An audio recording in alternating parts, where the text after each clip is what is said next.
خبر آپ کو دیں گے۔ حکومت کی مجوزہ آئینی ترامیم کے خلاف سپریم کورٹ میں ایک اور درخواست دائر کر دی گئی ہے۔ وفاقی حکومت کو مجوزہ آئینی ترامیم پارلیمنٹ میں پیش کرنے سے روکنے اور ترامیم کو آئین پاکستان کے برخلاف قرار دینے کی استدعا کی گئی ہے۔ مزید بات کریں گے، ڈان نیوز کے نمائندے عمر مہتاب بڑنی ہمارے ساتھ موجود ہیں۔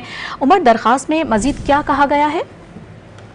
جی بالکل، حکومتی مجوزہ آئینی ترامیم کے خلاف سپریم کورٹ میں ایک اور درخواست دائر کی گئی ہے۔ درخواست Azhar Siddique, Punjab opposition leader Ahmed Khan, P T I Lahore صدر شیخ امتیاز محمود اور سول سوسائٹی کے صدر عبداللہ ملک کی جانب سے یہ دائر کی گئی ہے۔ درخواست میں استدعا کی گئی ہے کہ مجوزہ آئینی ترامیم کو آئین پاکستان کے برخلاف قرار دیا جائے، وفاقی حکومت کو مجوزہ آئینی ترامیم پارلیمنٹ میں پیش کرنے سے روکا جائے، دونوں ایوانوں سے پاس ہونے کی صورت میں ترامیم کے نفاذ کو روکا جائے۔ درخواست میں موقف اختیار کیا گیا ہے کہ قرارداد مقاصد کے تحت عدلیہ کی آزادی آئین پاکستان کا بنیادی جزو ہے۔ آئین کے آرٹیکل 238 اور 239 میں ترامیم عدلیہ کی آزادی کو تباہ کر دیں گی۔ پارلیمنٹ آئین پاکستان کے بنیادی جزو میں ترامیم کرنے کا اختیار نہیں رکھتی۔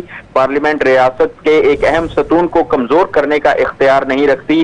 ججز کی تقرری کا عمل کسی قسم کی بھی سیاست سے پاک ہونا ضروری ہے۔ جوڈیشل کمیشن میں اراکین پارلیمنٹ کی شمولیت اختیارات کی تقسیم کے اصول کے منافی ہے۔ درخواست میں مزید کہا گیا ہے کہ ججز کی ریٹائرمنٹ کی عمر میں توسیع بھی آئین پاکستان کی خلاف ورزی ہے۔ وفاقی آئینی عدالت اور سپریم کورٹ کو متوازی طور پر ثبوت ہے۔